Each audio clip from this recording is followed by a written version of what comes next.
Assalamualaikum warahmatullahi wabarakatuh. Waalaikumsalam warahmatullahi wabarakatuh. Apa kabar teman-teman hari ini? Alhamdulillah baik.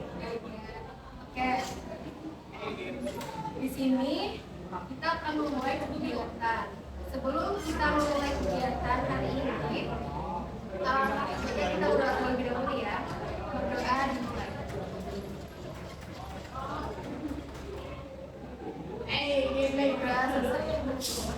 Oke. Sebelumnya saya tanya sama teman-teman. Teman-teman pernah ikut yang namanya bimbingan kelompok? Jadi belum tahu apa itu bimbingan kelompok ya? Nah, oke. Di sini saya akan jelaskan. Jadi bimbingan kelompok ini adalah salah satu layanan dari bimbingan konseling yang dimana dia memanfaatkan dinamika kelompok yang menggunakan beberapa orang atau sejumlah orang tertentu. Nah, di sini tujuannya agar tuh teman-teman mendapat pemahaman baru, kemudian informasi baru, dan juga yang masih malu-malu untuk bertanya atau mengutarakan pendapat ya. Kalian bisa mulai dari kegiatan hari ini. Oke. Nah, untuk cara pelaksanaannya sama seperti kita saat ini ya, yang dimana seperti lingkaran ini dan di sini saya sebagai ketua kelompok dan teman-teman sebagai anggota kelompoknya. Nah, di dalam kegiatan hari ini ada beberapa peraturan yang memang harus kita taati bersama-sama. Yang pertama, teman-teman di sini secara sukarela tanpa adanya paksaan dari siapapun. Oke. Yang kedua, teman-teman yang menyampaikan pendapatnya diharapkan secara lebih luas lagi, secara terbuka, jangan adanya yang ditutupi. Oke. Yang ketiga, kalau dalam kelompok kita ini, diskusi kita hari ini, ada yang membicarakan tentang orang lain, alangkah baiknya jangan dibawa ke keluar dari kelompok ini ya. Jadi rahasianya kita aja nih yang tahu ya. Nah, untuk yang keempat, kalau misalkan teman-teman ingin berpendapat, alangkah baiknya angkat tangannya terlebih dahulu biar sopan. Terus juga menggunakan bahasa yang baik ya, bahasa yang bagus seperti itu. Sampai sini paham? Oke. Sebelum kita lanjutin kegiatan hari ini, tahap berikutnya kita main yang namanya rangkaian nama. Ya, saya nyebutin, saya orang pertama, ntar saya sebut saya Kaila, nah nanti di sebelah kanan yang orang kedua sebelum nyebutin namanya dia sebut nama saya dulu. Kan saya sebut saya Kaila, berarti nanti kamu nyebut Kaila baru nama kamu. Enggak, langsung aja. Jadi karena saya pertama, saya pakai kata saya. Oke? Ngerti? Iya. Jadi ntar diulang, kamu nyebutnya dari saya, baru teman-temannya, baru kamu. Oke? Jadi nanti yang sebelah sini harus semuanya. Ya. Kita mulai ya. Saya Kaila.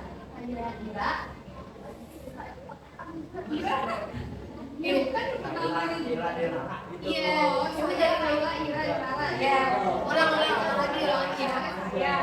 Lagi ya. Saya Kaila, Kaila, Ira, dan Nara. Kaila, Ira, Inara, Hanania. Kaila, Ira, dan Inara, Hanania, Sangkita. Kaila, Ira, Denara, Anania, Sangkita, Jaki. Kaila, Ira, Denara, Anania, Sangkita, Jaki. Apa? Kaila, Ira, Denara, Anania, Sangkita, Jaki, Atap, Sandi. Kaila, Ira, Denara, Anania, Sangkita, Jaki, Atap, Sandi. Oke, baik. Terima kasih teman-teman semuanya. Masih agak kikuk ya. Kayak Alka belum mengenal teman-teman yang lebih dekat deh. Iya, masih malu-malu. Oke. Tadi tata cara peraturan yang memang harus kita taati bersama-sama, ya kan? Jadi saya sebutin lagi ya. Yang pertama tadi ada yang ingat gak apa? Yang pertama itu kalian datang ke sini secara sukarela ya, tanpa adanya paksaan dari siapapun. Yang kedua, jika kalian ingin berpendapat, bukan dong, lebih terbuka, jangan adanya ikuti. Yang ketiga, kerahasiaan, yang dimana kalau misalkan dalam kelompok diskusi kelompok ini ada yang membahas tentang pribadi orang lain, jangan dibawa ke luar dari kelompok ini. Terus yang keempat, angkat tangan terlebih dahulu ya, kalau ingin bertanya angkat tangan terlebih dahulu. Terus juga menggunakan bahasa yang baik atau sopan dan santun dalam kegiatan hari ini. Oke, pada kegiatan hari ini ada beberapa, kita akan mendiskusikan topik yang memang lagi hangat-hangatnya di kalangan kalian ya. Contohnya bullying. Terus yang kedua, bahaya merokok. Yang ketiga, pergaulan bebas ya. Nah, tapi pada hari ini di sini saya akan menyampaikan ada satu topik yang akan saya sampaikan ke teman, yaitu tentang self harm. Nah, ya, saat kalian mendengar kata self harm, apa yang ada di benak kalian? Jadi self harm itu apa sih? Ya, kayak angkat tangannya lebih dahulu juga. Ya, Zaki. Ya, angkat di tangan. Terus ada lagi.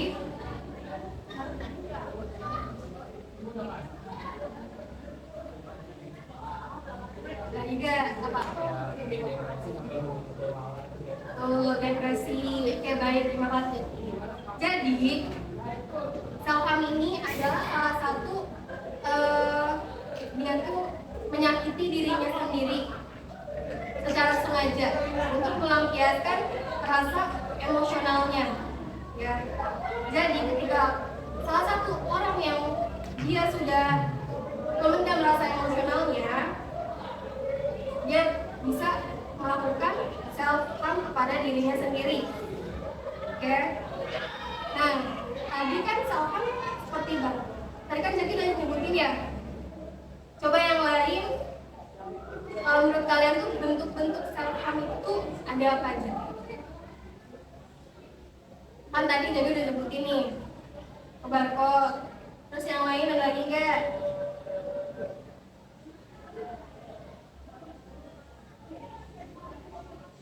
Beda, oke. Nah, yang pertama kan tadi kebarkot, tahu mau kan? Menyilet tangannya, kemudian atau kakinya, atau bagian tubuh yang lain.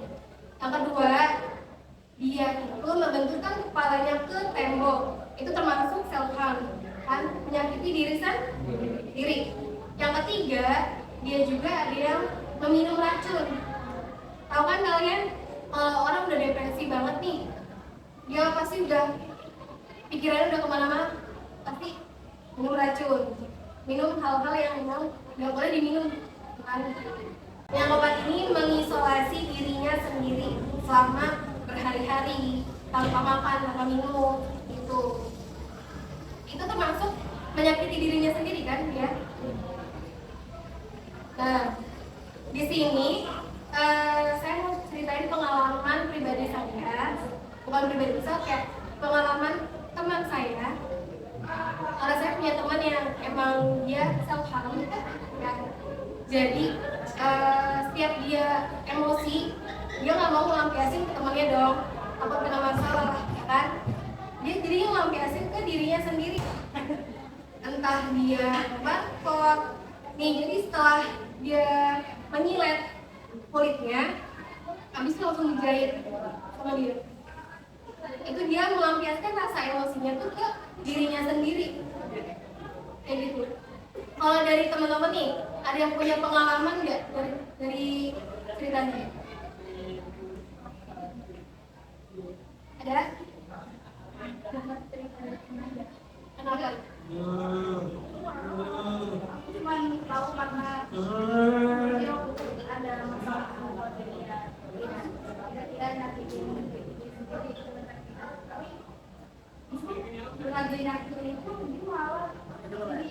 ketahuan sama orang tuanya, dia malah makin ini juga, dia makin ya berlebihan lah daripada yang baik. Terima kasih dan ada lagi nggak nih yang ingin bercerita tentang pengalamannya atau temennya?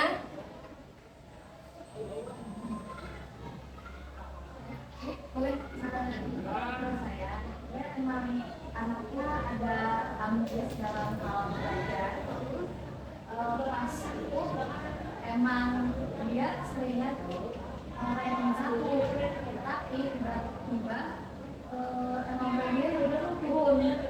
Nah biasanya tuh karena nanti stres, dia depresi juga dan kayak dia sering lupain tangannya, kadang tangannya tuh sampai buka sampai sini panjang ya, banyak yang Baik. Jadi sebenarnya banyak ya orang-orang yang melampiaskan emosinya itu kepada self harm. Kalian jangan sampai kayak gitu ya. Ya masih waras kan? Nah, tadi kan kita udah tahu nih self harm itu apa, bentuk-bentuknya itu apa.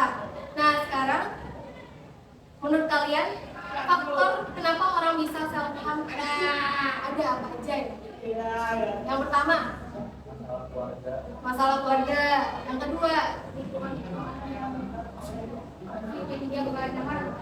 keluarga, lingkungan pertemanan yang toksik. Tuh. Yang ketiga ada lagi gak?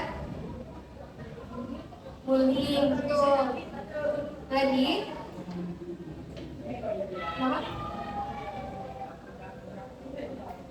Oke.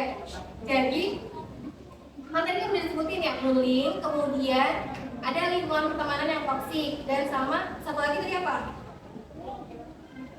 Keluarga. Dari keluarga, lingkungan keluarga. Oke, itu udah 3 yang disebutin ya kan? Di sini saya mau nambahin lagi adanya pengalaman trauma dari masa lalu. Yang pertama tadi pola asuh keluarga. Mungkin pola asuh keluarganya yang memang buruk, sehingga orang tersebut bisa melakukan yang namanya self harm, ya kan? Yang kedua tadi bullying. Nah, faktor bullying ini dia bisa orang itu menjadi self harm karena memendam rasa emosinya, ya kan? Ada orang yang dibully langsung ngebalas, ada yang dibully dia cuma diem aja, ya kan? Kalian jangan jadi pembuli ya. Terus juga ada yang namanya putus asa dari kehidupan, entah masalah keluarga, lingkungan pertemanan, atau lingkungan yang benar-benar sosial, apalagi di kehidupan yang orang-orang sedang bekerja. Itu pasti kan berat banget ya. Bagaimana cara mengatasi self harm ini? Iya. Ya.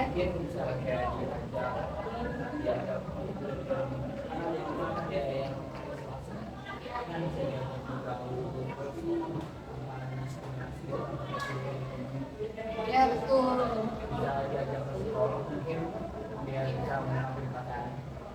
Diajak dirangkul ya, temennya yang dirangkul, dan kita bisa ngajak dia tuh ke psikolog. Ada lagi? Terima kasih ya. Ada lagi? Ada kawan ke psikolog. Mungkin di sini orang-orang yang sudah berpengalaman, ya kan? Yang sudah benar-benar profesinya tuh di situ gitu, menangani kasus-kasus tersebut. Nah yang kedua ini dia tuh mengembangkan strategi yang dimana kita sebagai temennya atau ya sebagai temennya atau keluarganya, kita ngajak nih orang yang self harm ini untuk mengembangkan pikiran emosionalnya itu di kayak olahraga, yoga, ya kan? Atau olahraga yang lainnya. Emosinya dicurahkan ke situ. Terus juga dia mengembangkan jaringan dukungan sosial yang dimana kita sebagai temannya atau keluarganya kita bantu dia untuk berteman ke yang lain, jangan sendiri aja. Terus juga kita sebagai temannya bantu ngerangkul dia, tanya kenapa. Terus juga sebisa mungkin jadi orang terpercaya buat dia, ya. Sampai sini paham? Oke. Terus juga ada yang namanya itu menggunakan teknik pengaturan emosi. Di sini karena self-harm kan negatif ya, emosinya dicurahkan ke menyakiti dirinya sendiri. Nah, sebisa mungkin kita alihkan ke hal-hal yang positif. Contoh nih, kita lagi emosi, atau misal kita ini lagi emosi bener-bener misal sama teman atau yang lainnya, kita nggak mungkin dong melampiaskannya ke teman-teman, ya kan? Oh, dia nggak salah, yang salah siapa, yang bikin emosi siapa, kita nyerahin ke siapa.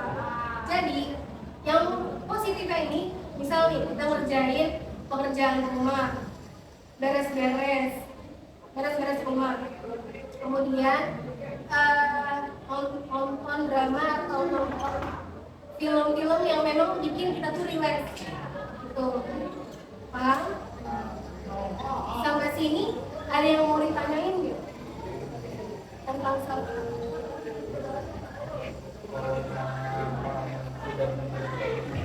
Terus dia misalnya orang lain tapi dia mau itu gimana?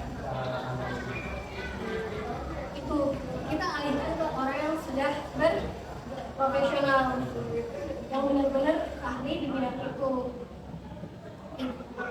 Ada lagi? Makasih ya. Ada lagi?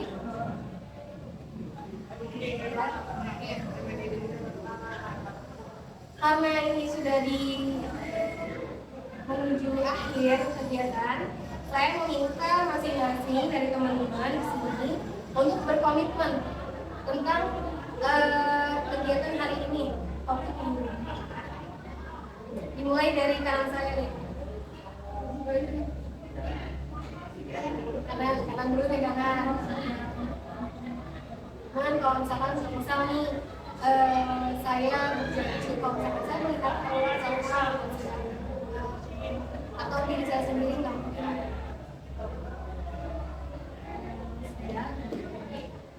Saya melihat mama saya saya akan mungkin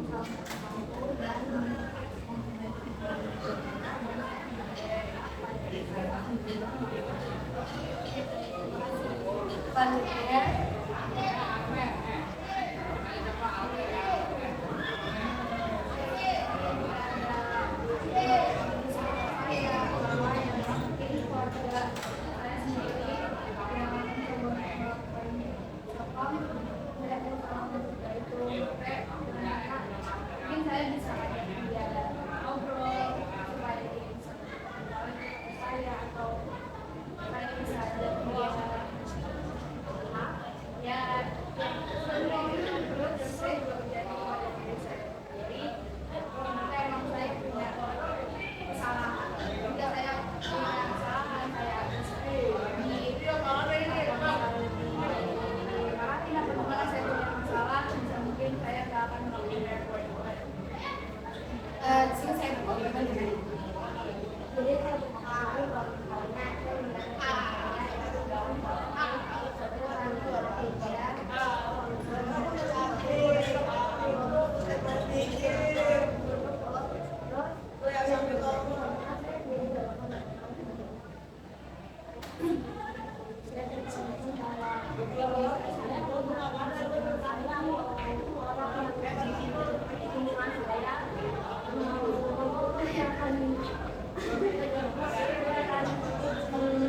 mencoba dia untuk menciptakan apa yang terjadi, dan saya juga berjanji tidak akan melakukan itu.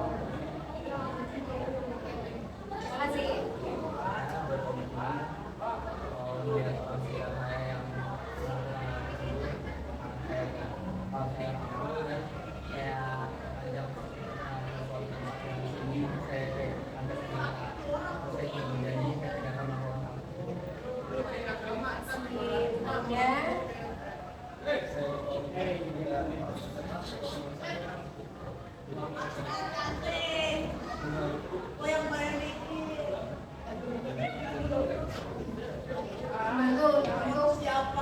Terima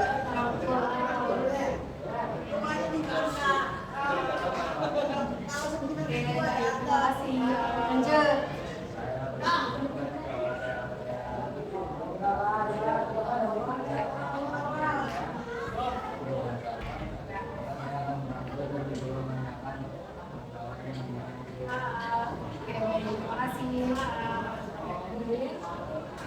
kasih.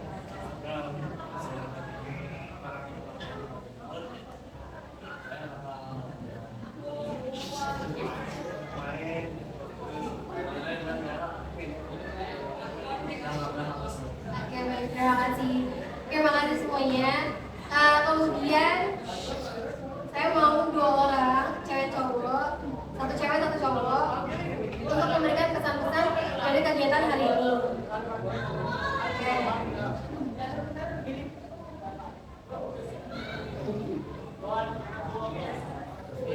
Oke, baik, Paul. pesan-pesan Ya. selama kita lebih mengetahui sekitar kita yang apa ya, merasa di dunia perjalanan, bisa belajar cara menangani dan faktor-faktornya apa. Ini sangat bermanfaat juga agar kayak misalnya kita menemukan orang seperti itu, kita sudah tahu caranya itu mau diapain. Oke, baik, terima kasih. Apa? Satu lagi?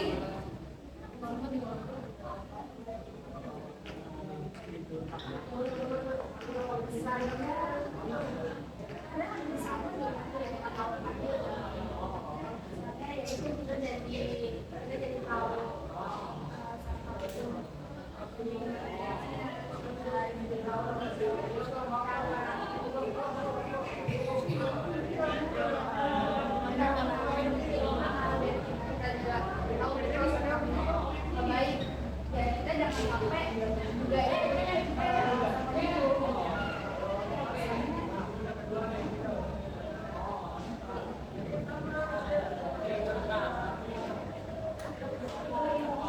terima kasih ya. Oke, makasih teman-teman. Karena telah mengikuti kegiatan hari ini. Karena tadi di awal kita membuka dengan doa dan sekarang kita akhiri dengan berdoa terlebih dahulu ya. Berdoa dimulai. Berdoa selesai. Sekali lagi saya mengucapkan terima kasih kepada teman-teman karena telah bersedia untuk mengikuti kegiatan hari ini. Kurang lebihnya mohon maaf. Assalamualaikum warahmatullahi wabarakatuh. Waalaikumsalam.